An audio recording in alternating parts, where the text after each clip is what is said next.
So when thinking of Call of Duty multiplayer, you're probably thinking of is some fast-paced, dumb, fun, arcade shootering. What you probably don't think of is some deep philosophy and metaphor, specifically economic philosophy. But that is exactly what the Killstreaks are. So what is a killstreak? Obviously a killstreak is a streak of kills, self-explanatory as hell. And that in and of itself is quite meaningless. The rewards in Call of Duty what makes it so deeply philosophical. High investment makes higher possibilities possible. Low investment is low payoff. So Modern Warfare starts with the lowest killstreak of all, the personal radar.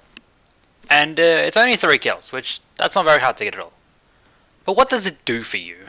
Honestly, not very much. Compared to even 1 kill higher in a UAV, it is just so much better. Why? Well, it's obvious. Because the UAV took more work to get. So by spending more time to get more kills, you get a reward that can help you get more kills again. Then let's compare this to the advanced UAV. Now that takes a lot more work again, but it also has an even higher payout, but the chance of losing it is so much higher. Now you need 12 kills to get that reward, and maybe you get 11 of those. But then you die and then you get nothing. Zip. Nada. Those last 11 kills were just on their own. If you had chosen the lower reward, you would have gotten a UAV. Sure, it's weaker, but you actually would have gotten it. Instead, you reached for the stars, but just falling short, you fell to earth with nothing to show for it. You lost, and gained nothing. Except for those 11 kills, but let's be honest, you were gonna get them anyway, that's not the point. So how is this deeply philosophical? Well, it's because this is just what life is like. Reach for the stars, but the higher you aim, the more you have to fall, implying you do fall, that is. If you invest $100 into Tesla stocks and it goes up, then great, you get a little money. But if you invested $100,000 into those same stocks, then the reward you get out is just so much bigger. The only way to get the bigger reward is to be in it to win it. Just like getting enough kills to earn you that advanced UAV is meaningless if you don't have it equipped, the loss of smaller investments is non-existent if you went only for the bigger fish.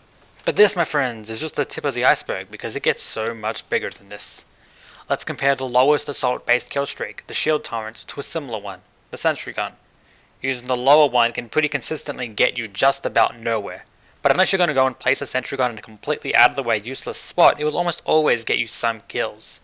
A cruise missile is basically a guaranteed 1 kill, with a normal limit of 3 under any normal situation, and a VTOL, however, can give you more than that just from its spawn in, and then will get even more before it leaves. Now compare the chopper gunner to the gunship. The gunship does more damage and it's far harder to take down. Why? Because the harder you go, the better rewards you get. But what effect does this all have? Well, you see, this is where the philosophy really kicks in. Newer or worse players more typically equip the lower streaks, the UAVs, the care package, precision airstrike, and maybe even a Wilson if they're feeling really lucky. Or maybe they stick with the 3 kill streaks. These streaks don't really change the scorecard that much, let's be honest. In the end, the kills you get with your guns are really what are going to be your items. But compare that to someone who gets the chopper gun, the gunship, the juggernaut. I've had games where getting one of these can easily jump a person 10 or so kills very quickly. Have you ever gotten a chopper gunner on shipment? It is a recipe to destroy the opposition. Compare that to a care package, which has a crazy high chance of someone still in it, or a shield turret, which will probably die before you even get a chance to use it. The players who can get kills get more kills, and those who can't get them as easily stay low. In other words, kills beget more kills. Just like money gives more money. Why do people say the rich get richer? Because having money allows for larger investments, more risks while keeping economic safety, and so those who get rich can use the money to get richer, just like those who get kills can use those kills to get more kills. It's like an exponential increase, a Y-shaped graph. One gets higher slower as the other gets higher much faster as the round goes on. The rich get richer, the kills get more kills, and that is the message Call of Duty is telling us. But it doesn't stop there, no. Because there are 3 perks that also affect how killstreaks work, and this is something CoD also wants us to know. Hardline is the first, and it makes killstreaks cheaper. This is an allegory to the fact that a small loan of $1 million is incredibly helpful when you're trying to start out. Sure, eventually you pay it back, but it gives you that head start. By lowering the kill count you need to start getting kill rewards, you can get more kills. Just like those from wealthy families can already have connections, investments, and higher allowances to start putting together investments, and thus getting rich get for richer. Kill chain reflects how once you get money, you can use that money to get more money. It's the simplest of everything here, and it really doesn't need to go into any more detail than that, but we really should not ignore it. And finally we have Point Man. So this changes how the kill streaks actually get achieved. Turn them into score streaks. If I were to put this in simple terms, this is royalties. You no longer have the same ratio of work to income, you have work, wait, income. It changes the whole system. Now, let's be honest, it's no guarantee of getting rich. You can get royalties of $1 a fortnight, just like having Point Man can be useless as well.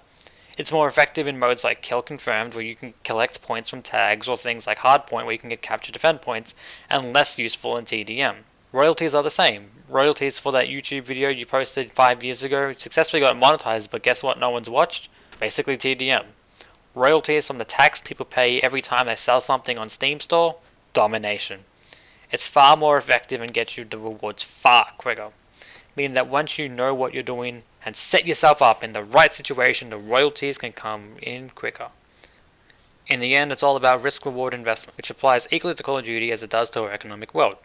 So next time you want to complain about the wealth gap or the rich getting richer, ask yourself this one question. Do you think it is right, and do you think it is fair, for players who are more skilled and are able to call in a support helo to have higher kills on the board by the end of the game than someone who can only manage a UAV? Because if you think one is fair, what could make the other unfair? And if you think it's unfair for someone who calls in a support helo to get more kills, then what the hell are you doing playing Call of Duty? Well, that's it for me. Thanks for watching, if anyone actually bloody did. And if this video manages to get a single goddamn like, I will make another within the week on the philosophy of gun game in Call of Duty. But as for now, see ya!